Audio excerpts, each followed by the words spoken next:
नमस्कार बच्चों, आप सभी को। हम सेवन्थ है, हमारा जो डेरिवेटिव का जो चैप्टर है पूरा हो गया है, यानी कि सिलेबस के हिसाब से पूरा हो गया है। तो जो बच्चे सिलेबस करना चाहते हैं वो आज की वीडियो मत देखें, बंद कर दें, क्योंकि जो मैं आज करवाने वाला हूँ वो सिर्फ आपको नॉलेज के लिए करवा रहा हूँ, ठीक है। और 7.10 और 7.11 दोनों ही एक्सरसाइज का मेन थ्योरम, मेन मोटिव क्या है वो आज एक ही वीडियो में हम कंप्लीट करेंगे, ठीक है। तो जो बच्चे सिलेबस करना चाहते हैं वो बेशक ना देखें, इस साल के लिए, अगले साल फिर आएगा तो ठीक है। तो 7.10 और 7.11 देखो भाई, 7.10 में एक आती है रोल्स थ्योरम। रोल्स थ्योरम आती है। ये रोल्स थ्योरम है क्या? रोल्स थ्योरम ये कहती है कोई फंक्शन कंटिन्यूअस हो, पहली कंडीशन इसी की यहीं पर लिख देते हैं कि कोई फंक्शन जो भी है एफ एक्स है वो कंटिन्यूअस होना चाहिए। कंटिन्यूअस ऑन इंटरवल दिया हुआ मिलेगा ए बी, ये इंटरवल दिया हुआ मिलेगा, ठीक है। यही एफ एक्स डेरिवेबल भी होना चाहिए, मतलब डिफरेंशिएबल। किस पर? ऑन ए कोमा बी पर। ध्यान देना, मैंने ब्रैकेट अलग अलग लगाई है, इसका भी एक मकसद है। तीसरी चीज, वो जो इंटरवल दे रखा है F A is equal to F B. अब इसको थोड़ा सा डायग्राम से समझ लेते हैं। तीन चीजें होनी चाहिए। कोई भी फंक्शन एफ एक्स है, उस एफ एक्स कंटिन्यूअस होना चाहिए। कंटिन्यूअस का मतलब आप समझते हो, बीच में ब्रेक नहीं होना चाहिए, मतलब लगातार होनी चाहिए कुछ इस तरह से, ठीक है। डेरिवेबल होना चाहिए। डेरिवेबल डिफरेंशिएबल का मतलब भी आप समझते हो, रेट ऑफ चेंज, ठीक है। और दूसरा इसका स्लोप से भी होता है, जिसका स्लोप निकल सके। तीसरी चीज क्या कहती है? F A is equal to F B. जैसे कि स्टार्टिंग में यहां वैल्यू है तो इस तरह से घूम के ये यहां आनी चाहिए, यानी कि है ना, वैल्यू सेम होनी चाहिए। क्या कह रहा है? F A is equal to F B, F A is equal to F B. तो ऐसे भले ही इंक्रीज हो रही है लेकिन फिर डिक्रीज भी होनी चाहिए, तब जाके बीच का एक पॉइंट ऐसा होता है, बीच का एक पॉइंट ऐसा होता है जहां पर उसका डेरिवेटिव जीरो होता है। जहां पर उसका डेरिवेटिव, ये जो सी है ना, सी ए और बी के बीच की कोई वैल्यू होगी। और ये सी कहां होगा? सबसे ऊपर वाले पार्ट पर, यहां पर डेरिवेटिव जीरो का मतलब इसकी रेट ऑफ चेंज या फिर कह लो इसका स्लोप जीरो हो जाता है भाई। यहां पर जो हम एक टेंजेंट लाइन ड्रा करेंगे ना, वो बिल्कुल सीधी जाएगी, टेढ़ी नहीं जाएगी, ऐसी नहीं जाएगी, ऐसी नहीं जाएगी, बिल्कुल सीधी जाएगी। ये मतलब होता है जब इस पॉइंट पर ये लाइन सीधी जाती है तो उसका स्लोप जीरो होता है। उसका क्या होता है? स्लोप बराबर जीरो होता है। स्लोप 11वीं में हम कर चुके हैं, +1 का हमारा चैप्टर नंबर 11, नहीं 11 से पहले, हाँ 10th था, 11 तो कोनिक सेक्शन का था, 10th चैप्टर में, ठीक है। स्लोप का मतलब क्या होता है? मैंने एक दिन शायद पहले बताया था। स्लोप का मतलब होता है, हिंदी में आप समझ सकते हो तो झुकाव। वैसे तो भाई स्लोप देखो, मैथ का और साइंस का, इसका हिंदी में कोई मीनिंग नहीं है, ठीक है। फिर भी समझने के लिए थोड़ा सा समझ सकते हैं कि झुकाव। अब किसी लाइन का जैसे इतना झुकाव है, इतना, अब इस तरह से पूरी सीधी लाइन है तो हम क्या कहेंगे? इसका झुकाव है ही नहीं। झुकाव नहीं है तो मतलब क्या कहेंगे? उसका स्लोप जीरो है, ऐसे समझ सकते हो। वैसे इसका हिंदी में मीनिंग नहीं है, ठीक है, फिर भी आप समझ सकते हो, इसको झुकाव थोड़ा सा कह सकते हो, ये मतलब होता है। अब देखो, बस यही प्रूव करना है। अब आप लेते हैं क्वेश्चन, ले लेते हैं, आपको सारी चीज समझ में आ जाएगी। क्वेश्चन के साथ सारी चीजें समझ में आ जाएंगी। क्वेश्चन क्या है? देखो, मैं क्वेश्चन नंबर 1 का फर्स्ट पार्ट ले रहा हूं, जिसमें देखो एफ एक्स क्या दे रखा है, x square plus 4x plus 3 minus 4x plus 3, और ऑन इंटरवल दे रखा 1 2 3, ये दे रखा है भाई, ठीक। तो सबसे पहली चीज क्या थी? ये क्वेश्चन नंबर 1 था, फर्स्ट पार्ट था। सबसे पहले क्या होना चाहिए? कंटिन्यूअस। दूसरा क्या होना चाहिए? डेरिवेबल। तो इसको हमें कंटिन्यूअस प्रूव करने की जरूरत नहीं है, क्योंकि ये वेरिएबल है। देखो, कंटिन्यूअस किसको प्रूव करने की जरूरत है? कंटिन्यूअस इस तरह से प्रूव करने की जरूरत होती है, जो इस तरह से फंक्शन होता है ना, X square X less equal to 1 और X plus 1 X greater equal to 1, इस तरह से उसको तो देखो आपको प्रूव करने की जरूरत पड़ेगी। दूसरा, अगर आ जाए मॉडुलस के अंदर x+2, इसको आपको कंटिन्यूअस प्रूव करने की जरूरत पड़ेगी, और इसी को आपको डेरिवेबल भी प्रूव करने की जरूरत पड़ेगी, वरना किसी भी फंक्शन को कंटिन्यूअस प्रूव करने की जरूरत नहीं है।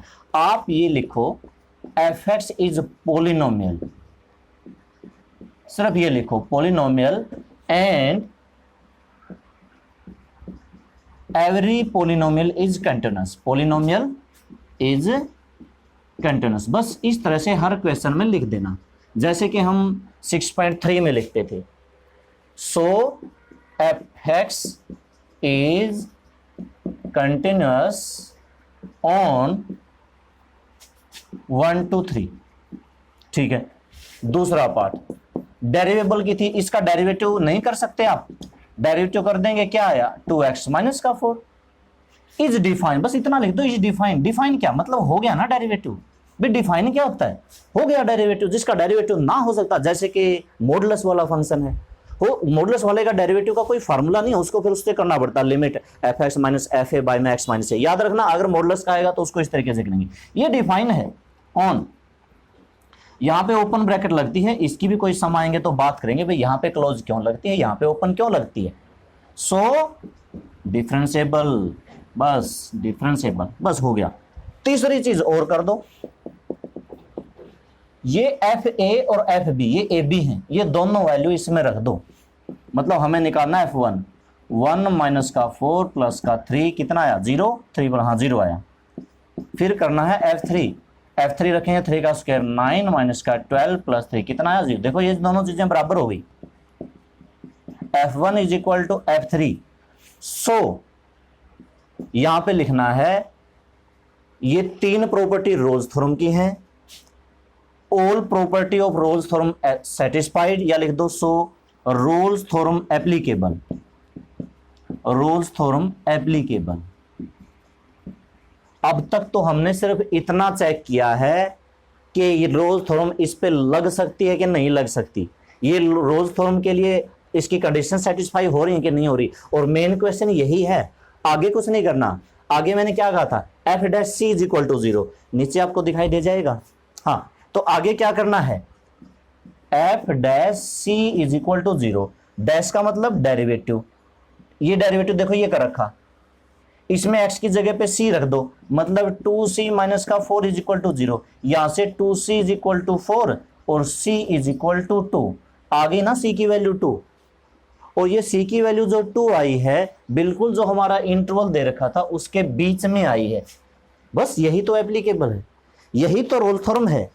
अगर वो फंक्शन कंटिन्यूअस हो, डिफरेंशिएबल हो, मतलब डिफाइन हो, दोनों की वैल्यू सेम आए, तो उसके डेरिवेटिव में जब हम c की वैल्यू निकालेंगे वो c की वैल्यू इसके बीच की आएगी, यही तो रोल्स थ्योरम है। इतनी सी है बस, हर क्वेश्चन में इतनी करना। अब मान लो कि कोई फंक्शन कंटिन्यूअस ना हो सके तो इतना सारा करना ही नहीं, कंटिन्यूअस नहीं है तो रोल्स थ्योरम नॉट एप्लीकेबल हो जाएगा। मान लेते हैं कंटिन्यूअस है और मान लेते हैं कि डिफाइन नहीं है, ये कभी कभी नॉट डिफाइन, पता है ना, नॉट डिफाइन इंफिनिटी। जैसे कि देखो मान लेते हैं f(x) है, मैंने लिख दिया log ऑफ x माइनस 1 और इंटरवल मैंने इसका लिख दिया 0 to 2। अभी देखो 1 मिनट लगेगी आपको, अभी समझा दूंगा। f' का डेरिवेटिव किया 1 बाय में x माइनस 1, बताओ क्या ये डिफाइन है? नहीं, ये नॉट डिफाइन। कैसे? 0 और 2 के बीच में आता है 1, और अगर मैंने रख दिया 1 यहां पे x की जगह पे तो 1 माइनस 1 0, 1 बाय 0 इन्फिनिटी, और इन्फिनिटी क्या होता है? Not define. बस ये ध्यान रखना, ध्यान रखना जो इंटरवल दे रखा है उसके बीच में कोई ऐसी वैल्यू तो नहीं है कि यहां पर रखने के बाद नॉट डिफाइन बन जाए, इन्फिनिटी बन जाए, जैसे नॉट डिफाइन है ये। इतना ध्यान रखना बस डेरिवेबल में, और कुछ नहीं करना। और कंटिन्यूअस का तुम्हें पता ही है, कंटिन्यूअस तो एक मॉडुलस, वैसे तो मॉडुलस फंक्शन भी कंटिन्यूअस है, सब कुछ कंटिन्यूअस होता है लगभग, हाँ मॉडुलस को दिखाना जरूर पड़ेगा। तो ये होता है नॉट डिफाइन, ये ध्यान रखना। और देखते हैं, और देखो सारे क्वेश्चन इसी तरह के हैं भाई, मैं सारे नहीं करवाऊंगा, मैं सिर्फ आपको थ्योरम का मतलब समझा रहा हूं, इसलिए पूरा डिटेल में सारे क्वेश्चन, तो जितने भी सम हैं फर्स्ट पार्ट के जितने भी सम हैं सभी में यही करना है, सेकंड के भी जितने भी सम हैं सभी में यही करना है। अब मैं सेकंड का पार्ट ले लेता हूं, कोई सेकंड का, जैसे कि मान लो कि सेकंड का मैंने थर्ड पार्ट ले लिया। एक थर्ड पार्ट है जिसमें f(x) is equal to x minus 2 का स्क्वायर इंटू में x माइनस की 5 के क्यूब, और यहाँ पर इंटरवल क्या दे रखा है 2 to 5 है ना। तो सबसे पहली चीज क्या थी कंटिन्यूस, कंटिन्यूस है वही पॉलिनोमियल है, वही लाइन लिखनी है f(x) is a polynomial and every polynomial is continuous, every polynomial is continuous, so f(x) is continuous.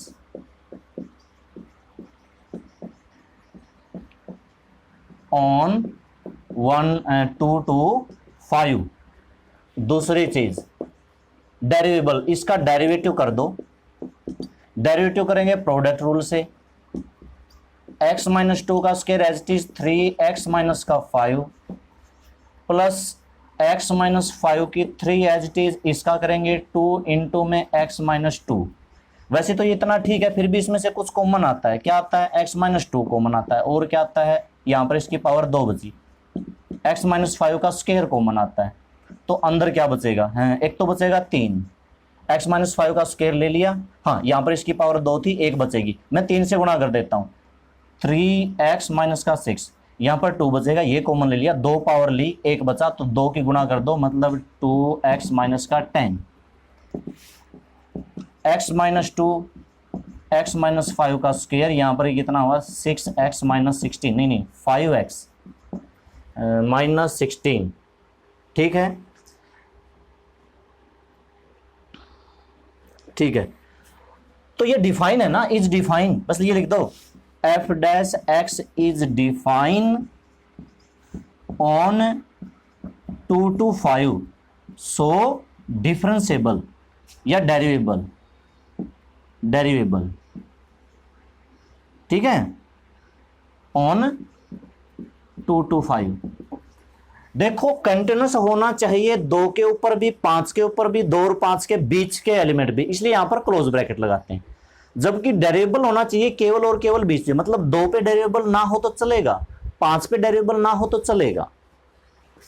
तीसरी चीज क्या करनी पड़ती है, ये 2 और 5 इसमें रखनी पड़ती है, इसमें नहीं उसमें, f2 रखो भाई, इसमें 2 रखेंगे 2 माइनस 2 कितना आ जाएगा 0 आ जाएगा, और f5 रखेंगे 5 माइनस 5 कितना आ जाएगा 0 आ जाएगा, गुणा में चाहे कुछ भी हो 0 ही आना है, दोनों बराबर हैं तो लिख दो, सो रोल्स थ्योरम एप्लीकेबल।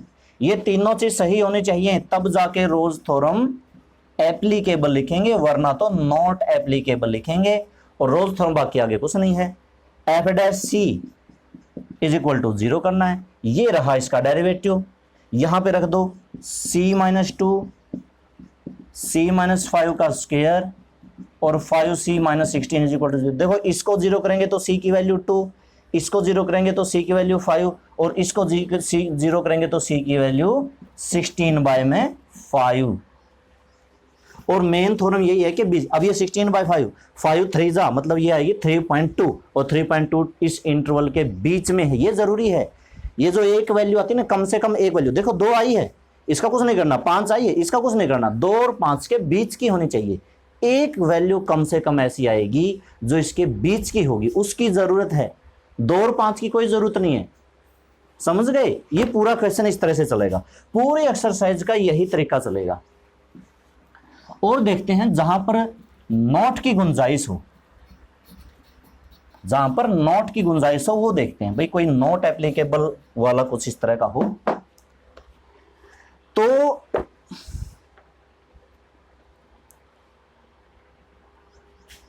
देखो थर्ड का फर्स्ट पार्ट है, थर्ड का फर्स्ट पार्ट है,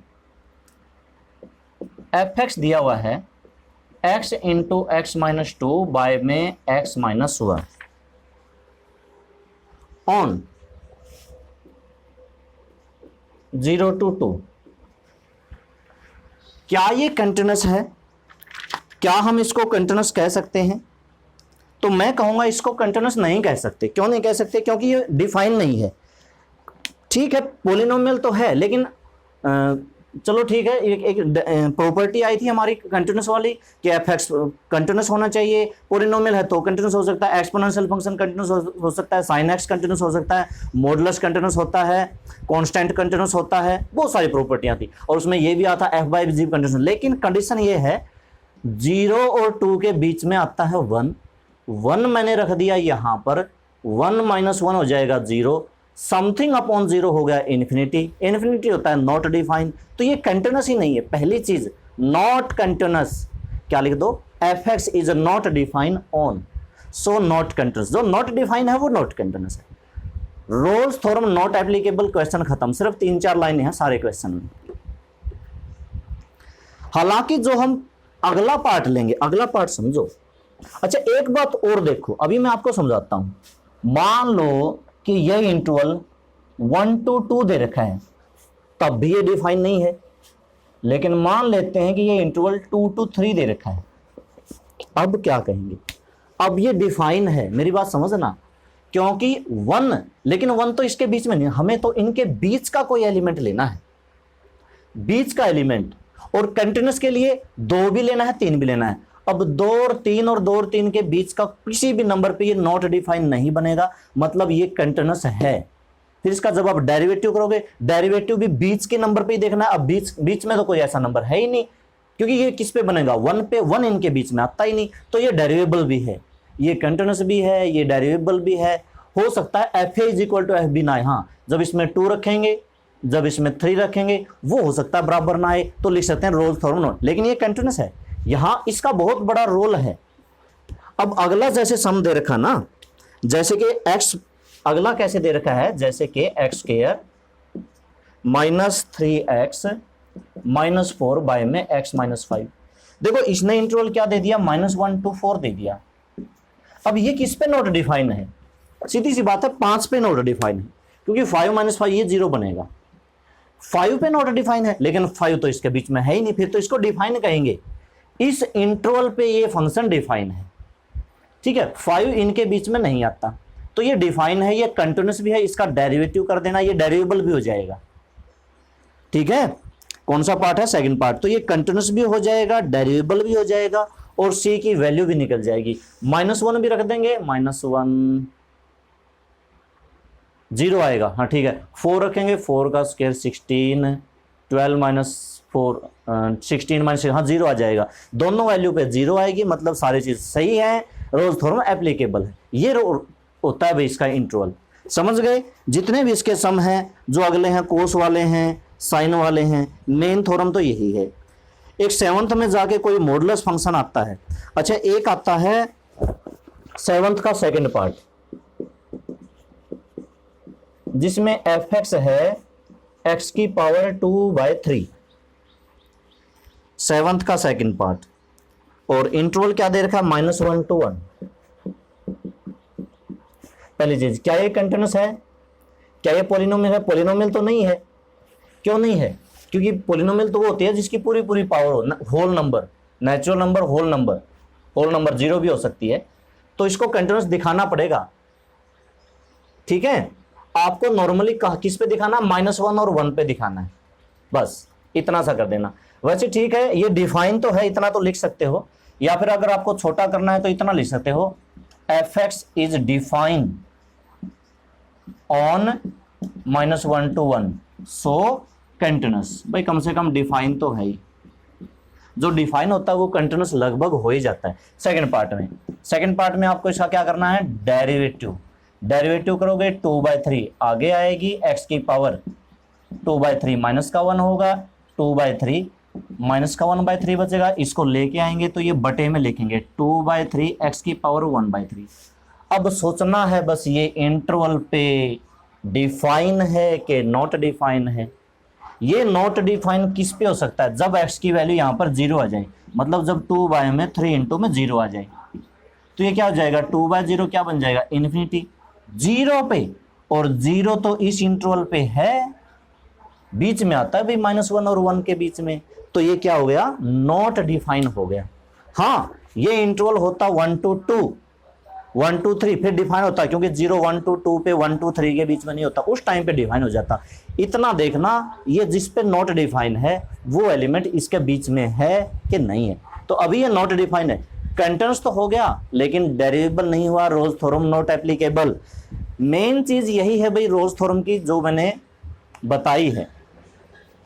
इससे ज्यादा क्वेश्चन अलग अलग हैं, क्वेश्चन बहुत सारे हैं, लेकिन मेन थीम यही है और मेरा मकसद आपको मेन थीम ही बताना है। तो जो करना चाहते हैं थोड़े बहुत समझ के कर लेना।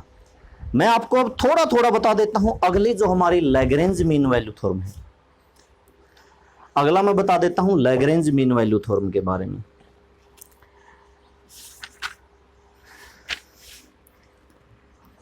अगली हमारी है Lagrange mean value theorem. Rolle's theorem और लैग्रेंज मीन वैल्यू थ्योरम एक लास्ट प्रॉपर्टी का फर्क है। इसमें पहली चीज कंटिन्यूअस होना चाहिए और दूसरी चीज डेरिवेबल होना चाहिए, बस कंटिन्यूअस और डेरिवेबल, वो तीसरा नहीं होना चाहिए, F is equal to F B, बस इतना सा फर्क है। देखो ये क्या होता है, चलो आपको क्वेश्चन से ही समझा देता हूं, क्वेश्चन से समझा देता हूं। हाँ 7.11 और इसका सम है first part F x is equal to X square plus X minus 1 और इंटरवल इसमें दे रखा है 0 to 4। वही चीज है, ये क्वेश्चन नंबर 1 था ना, 1 का फर्स्ट पार्ट। सबसे पहले तो ये F x is polynomial and every polynomial is continuous, so f x is continuous at 0 to 4 लिख दोगे। सेकेंड बात इसमें इसका करना है डेरिवेटिव, डेरिवेटिव किया तो क्या आया 2x प्लस 1, 2x प्लस 1। ठीक है, तो डेरिवेटिव हो गया तो क्या लिखेंगे, differentiable is define on 0 to 4, so f x is derivable on 0 to 4। एक मिनट, यहां पे क्लोज ब्रैकेट नहीं लगती, क्लोज लगती है कंटिन्यूअस में। इसमें तीसरी कंडीशन नहीं है, यहीं पर लिख दो so Lagrange mean value theorem applicable. मतलब इसमें ये 0 अब तक नहीं रखनी, सिर्फ अगर फंक्शन कंटिन्यूअस है डेरिवेबल है तो Lagrange mean value theorem applicable है।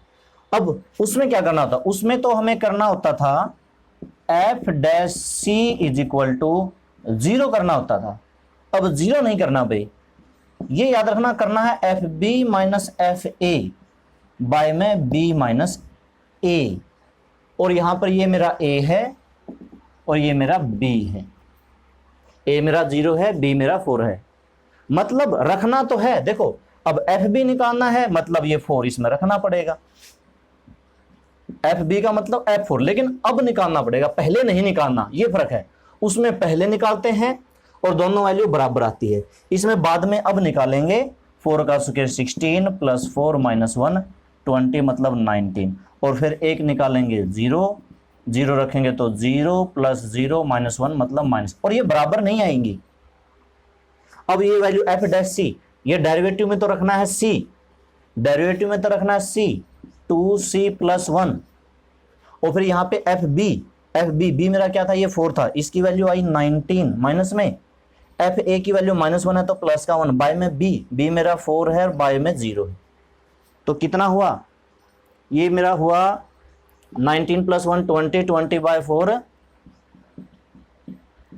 5। अच्छा यहाँ पर क्या था 1 को उधर ले जाएंगे, 2c is equal to 5 minus 1 equal to 4, और c की वैल्यू 4/2 इज इक्वल टू 2। देखो भाई 2 वैल्यू आ गई, ठीक है, ये होता है। हालांकि ये भी ठीक है, बीच में ही आएगा, वो बात सही है, ये बीच में ही आएगा। मतलब इसमें और उसमें क्या फर्क है, इसमें और उसमें इनका फर्क है, वहां पर ये दोनों बराबर आते हैं। देखो लैग्रेंज मीन वैल्यू थ्योरम, ये वाली चीज समझ में आ गई। अगर ये दोनों चीज 0 बराबर हो जाए, मान लो ये भी 19 ये भी 19, 19 माइनस 19 पूरा क्या बन जाएगा 0, मतलब ये कौन सी थ्योरम बन जाएगी, रोल्स थ्योरम। अगर ये दोनों बराबर हो जाएं तो कौन सी बन जाएगी, रोज थ्योरम, और अगर ये दोनों बराबर ना हो तो कौन सी बन जाएगी, लैग्रेंज मीन वैल्यू थ्योरम। सिर्फ इतना फर्क है। और जब ये बराबर हो जाएं तो ये इक्वल टू सारा जीरो हो जाता है, एफ डैश सी को इक्वल टू जीरो कर देना, और ये दोनों बराबर ना हो तो समझ देना लैग्रेंज मीन वैल्यू थ्योरम है। उस टाइम पे F B minus F A by में बी माइनस ए कर देना। तो लैग्रेंज मीन वैल्यू थ्योरम के लिए दो चीजें होनी चाहिए, कंटिन्यूअस, कंटिन्यूअस तो मैंने लिखा ही नहीं, कंटिन्यूअस और डेरिवेबल, कंटिन्यूअस और डेरिवेबल होना चाहिए। रोल्स थ्योरम के लिए ये भी बराबर होना चाहिए, बस इतना फर्क है। और लेते हैं इसका क्वेश्चन, बाकी कोई फर्क नहीं है, कोई चेंजेस नहीं है।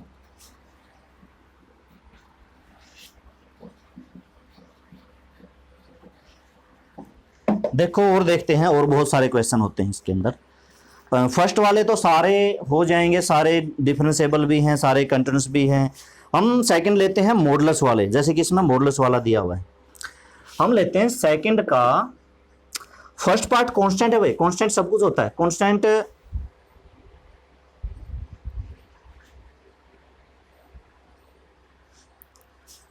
कांस्टेंट कंटिन्यूअस भी होता है, कांस्टेंट डेरिवेबल भी होता है, ठीक है। सेकंड पार्ट लेते हैं, F X equal to mod of X on -1 to 1, ठीक है। देखो इस मॉडुलस को अगर हमने खोलना है तो हम इस तरीके से खोल सकते हैं, x if x less zero, देखो एक मिनट देखो, -1 और 0 के बीच में, मतलब इसकी वैल्यू इसके और इसके बीच में होगी, और -x इफ यहां पे होता है नेगेटिव, यहां पे लगेगा नेगेटिव, यहां पे होता है पॉजिटिव, अब लगाएगा पॉजिटिव, बिल्कुल सही, ठीक है। इस तरीके से खोल सकते हैं। तो ये कंटिन्यूअस है कि नहीं है, कंटिन्यूअस है कि नहीं है, आपको किस पे चेक करना है, जीरो पे, -1 और 1 पे चेक नहीं करना, किस पे चेक करना, जीरो पे। अच्छा,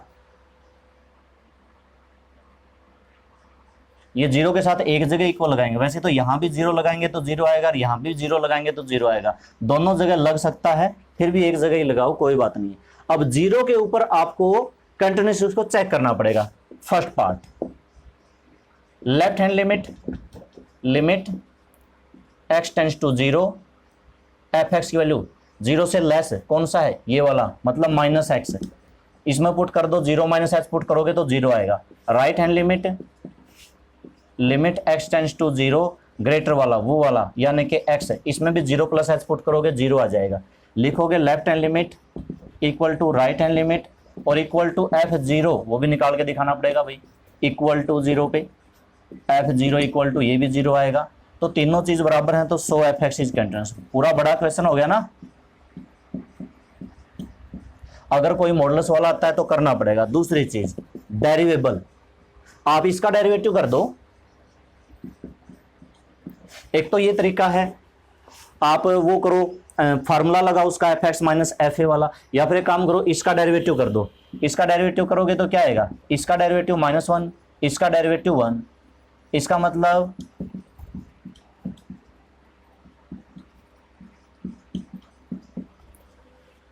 -1 से 1 था, मैंने इंटरवल को तोड़ लिया, बीच में 0 था, -1 से 0 कर दिया, 0 से 1 कर दिया। डेरिवेटिव क्या, तो देखो ये -1 है, ये 1 है, इसका मतलब पता क्या है, लेफ्ट हैंड डेरिवेटिव तो आएगा -1 और राइट हैंड डेरिवेटिव आएगा 1। तो लिखोगे यहां पे left hand derivative not equal right hand derivative. आप चाहे मेथड से करके देख लेना, जो हमने 6.3 में किया था, left hand derivative -1, right hand derivative 1, तो नॉट क्या लिखेंगे, Lagrange mean value theorem not applicable, ये लिखेंगे, ठीक है। अगर आते हैं मॉडुलस वाले या अलग अलग वाले, तो आपको इसी तरीके से करना पड़ेगा भाई।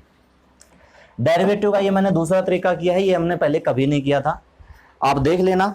लैग्रेंज पूरा मेथड हम लगा लेंगे, F dash X equal to limit x tends to 0 F X minus F A by में x माइनस ए, वो वाला तरीका ठीक है, उस वाले से करेंगे, कर लेना। अब इसमें और बहुत सारे सम हैं, जैसे कि इसका थर्ड पार्ट है, फोर्थ पार्ट है, सेकेंड सम का। तो इसमें एफ एक्स क्या दे रखा है, 1 + 3x 2x² प्लस, तो ये क्या लिख रखा है, x <= 1 और x > 1 और 0 to 3। तो ये आपको 1 के ऊपर कंटिन्यूस भी चेक करना, 1 के ऊपर डेरिवेबल भी चेक करना, तब जाके हम कहेंगे। वैसे शायद ये कंटिन्यूस ही नहीं होगा, एक मिनट अभी देख लेते हैं। हाँ, कंटिन्यूस नहीं होगा। सीधा सा है, अगर 1 देखेंगे 1 + 3 4 और 1 देखेंगे 2 + 7 9 4 9, मतलब लेफ्ट हैंड लिमिट और राइट हैंड लिमिट ही बराबर नहीं आ रही। तो यहां पर हम देखेंगे कि कंटिन्यूस ही नहीं है, आगे हमें कुछ करना ही नहीं, ना तो हमें डेरिवेबल चेक करना, ना f' करना, कुछ नहीं करना, ठीक है, क्योंकि कंटिन्यूस ही नहीं है। इस तरह के क्वेश्चन आते हैं। और देखते हैं जिसमें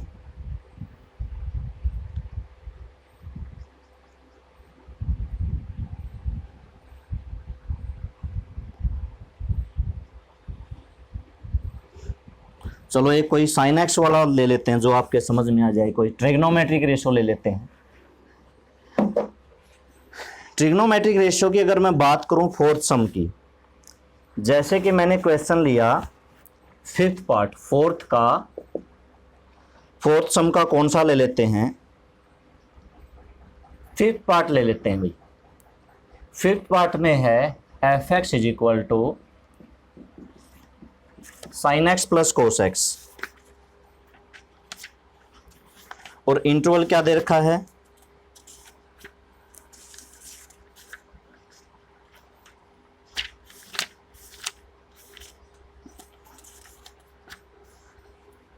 (0 to π/2)। अच्छा, 0 to π/2 ये वाला दे रखा है।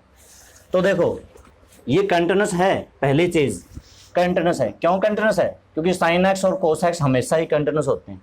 तो लिख देना sine and cosine function are always continuous, so f(x) is continuous. दूसरी प्रॉपर्टी, डेरिवेबल, इसका डेरिवेटिव कर दो, sin x का cos x और cos x का -sin x। अब ये लिखेंगे डिफाइन है। डिफाइन क्यों है, क्योंकि cos और sin कभी इन्फिनिटी तो बनता ही नहीं, नॉट डिफाइन तो कभी बनता ही नहीं, इसलिए डिफाइन है। तो so Lagrange mean value theorem applicable, ठीक है। तो सो f' = fb - fa और बाय में b - a। सो अब क्या करना है, f' डेरिवेटिव ये रहा, cos c - sin c = fb नहीं निकाला, चलो अभी निकाल लेते हैं। fb π/2 रखो भाई, इसमें π/2 रखो, इसमें sin π/2 1, cos π/2 0, तो ये आया 1 माइनस fa 0 रखो, sin 0 0, cos 0, अच्छा बराबर हो गया, चलो ठीक है। और b कितना है, π/2 - 0, तो ये तो 1 - 1 0/समथिंग 0 आया। अच्छा, वैसे देखा जाए तो ये रोल्स थ्योरम बनती है। ये सम था फोर्थ का फिफ्थ, ये रोल्स थ्योरम बनती है भाई, क्योंकि जो फंक्शन कंटिन्यूस भी हो जाए, डेरिवेबल भी हो जाए, और ये दोनों वैल्यू बराबर भी आ जाए, अब 0 रखने पे वही हो रही है, π/2 रखने पे भी वही हो रही है, तो ये रोल्स थ्योरम बनती है। कहने का मतलब जो रोल्स थ्योरम है वो लैग्रेंज मीन वैल्यू थ्योरम होगी, क्योंकि लैग्रेंज मीन वैल्यू थ्योरम की तो दो प्रॉपर्टी हैं, और जो लैग्रेंज मीन वैल्यू थ्योरम है वो रोल्स थ्योरम हो भी सकती है, नहीं भी हो सकती। ये रोल्स थ्योरम भी है और लैग्रेंज मीन वैल्यू थ्योरम भी, इसको हम दोनों कह सकते हैं।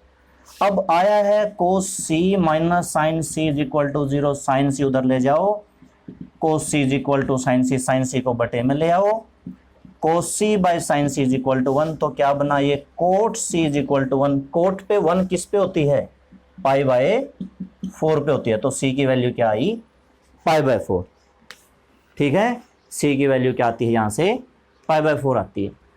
तो इस तरह के क्वेश्चन है। और लेते हैं, किसी किसी में आयोटा बन सकता है। देखो मैं एक क्वेश्चन समझाता हूं आपको अपनी तरफ से लेके, एक अपनी तरफ से लेते हैं आयोटा वाला, क्योंकि आयोटा भी तो नॉट डिफाइन होता है ना। मैंने लिया रूट हाँ 1 माइनस एक्स स्क्वायर लिया, ठीक है, मैंने लिया रूट 1 माइनस एक्स स्क्वायर, और इंटरवल मैंने लिखा ऑन 1 to 3 लिख दिया, या फिर मान लो 0 to 3 या 0 to 4, इस तरह से मैंने कुछ लिख दिया। क्या ये फंक्शन कंटिन्यूस है? क्या ये फंक्शन कंटिन्यूस है? आप देखो 0 और 3 के बीच में किसी पे नॉट डिफाइन तो नहीं बनता। सबसे पहले मैं आपको बता दूं, नॉट डिफाइन जो शब्द है उसमें दो चीजें आती हैं, एक तो आती है इन्फिनिटी और एक आता है आयोटा। इन दो चीजों से बचना, ये दोनों चीजें ही क्या होती हैं? Not define. अब इन्फिनिटी तो ये बनेगा नहीं, आयोटा बन सकता किस पे? 2 पे, और 2 इसके बीच में आता है। अगर मैं यहां पर रख दूं 2, तो 1 माइनस 2 का स्क्वायर मतलब माइनस का 3 का रूट मतलब के रूट 3 आयोटा, और ये किस पे बना? 2 पे बना, इसी के बीच में बना। तो मैं कह सकता हूं ये इस इंटरवल पे कंटिन्यूस नहीं है। क्या कह सकता हूं मैं? इस इंटरवल पे कंटिन्यूस नहीं है। क्यों? क्योंकि इस पे डिफाइन नहीं है। समझ गए? ऐसे भी क्वेश्चन आ सकते हैं। बाकी अगर कंटिन्यूस है, डेरिवेबल है, तो क्वेश्चन हो जाएगा। एक मैंने ट्रिग्नोमेट्री भी समझा दिया है। सम बहुत सारे हैं, अलग अलग हैं, लेकिन मेरा मकसद था आज के लिए आपको बस थीम समझाना के रोल्स थ्योरम और लैग्रेंज मीन वैल्यू थ्योरम क्या है। कुछ कुछ सम कर लेना स्टार्टिंग वाले, ताकि आपको बेसिक समझ में आ जाए। हमारे सिलेबस में नहीं है ज़्यादा गहराई में, मतलब डिटेल में जाने की ज़रूरत नहीं है। अगले साल वाले बच्चे अगले साल पढ़ लेंगे, लेकिन इस साल आपको ज़्यादा डिटेल में जाने की ज़रूरत नहीं है। ठीक है, तो मेन मैंने इनका टॉपिक बता दिया है। कर लेना जो बच्चे करना चाहते हैं, जो सिर्फ समझना चाहते हैं। मैंने सिर्फ इतना ही करवाया ताकि आपको समझ हो, आपको कुछ पूरा डिटेल में नहीं बताया। अभी बहुत सारे ऐसे ऐसे सम हैं जो थोड़ा सा लाइन से भटकेंगे, अलग आपको भटकाएंगे, है ना, डायरेक्शन से थोड़ा सा अलग हट के चलेंगे। तो वो वाले सम मैंने करवाए नहीं है, मैंने सिर्फ बेसिक बताया कि हाँ भाई इस तरह की थ्योरम होती है। ये जाके थ्योरम आगे जाके आपके काम आती है। आगे बीएससी में आप मैथ लोगे, साइंस लोगे, अगर आप लोगे, वो कुछ बच्चे ऐसे होते हैं भाई साइंस साइड छोड़ भी देते हैं, तो उनकी बात अलग है। तो ठीक है, कर लेना, अच्छी बात है, आपको थोड़ा सा नॉलेज हो जाएगा। और कल हम मतलब मंडे को इसमें ऑप्शन वाले सम हैं, आप बता देना आपको ऑप्शन वाले करने हैं कि काम करवा दें, आगे बता देना, जैसे आप बताओगे उस हिसाब से चलेंगे। अगर आपको ऑप्शन में दिक्कत है तो ठीक है, एक वीडियो इसके ऑप्शन वाले बहुत अच्छे अच्छे सम मैंने देखे थे, बहुत अच्छे अच्छे सम हैं जो आगे कभी अगर टेस्ट में अगर आपको बोले जाएं तो आपको समझ में नहीं आएंगे। तो बहुत अच्छे अच्छे सम हैं, अगर आप करना चाहते हो तो कर लेना, बता देना, ठीक है। वरना फिर हम अगला चैप्टर हम करेंगे एप्लीकेशन ऑफ डेरिवेटिव। डेरिवेटिव के बाद हम करेंगे एप्लीकेशन ऑफ डेरिवेटिव। ये एप्लीकेशन ऑफ डेरिवेटिव किसी फर्स्ट बुक में भी हो सकता है, सेकंड बुक में भी हो सकता है। देखो 2 बुक हैं, हो सकता है ये आपके फर्स्ट बुक में अगला ही चैप्टर हो। अगर आपकी बुक थोड़ी सी पुरानी है तो उसमें उसकी जगह पे प्रोबेबिलिटी मिल सकता है, फिर आपका ये दूसरी बुक में मिलेगा। तो अवेलेबल होगी सबके पास दोनों बुक, या किसी ने एक बुक ले रखी है तो वो ले लेना भाई, क्योंकि अब हमारा लगभग फर्स्ट सेमेस्टर कंप्लीट होने वाला, सिर्फ 1 ही 2 चैप्टर बचते हैं एप्लीकेशन ऑफ डेरिवेटिव। उसके बाद हमारा फर्स्ट चैप्टर कंप्लीट, फिर हमारा सेकंड चैप्टर शुरू होगा। तो ओके स्टूडेंट, ठीक है, इनको अच्छे से कर लेना।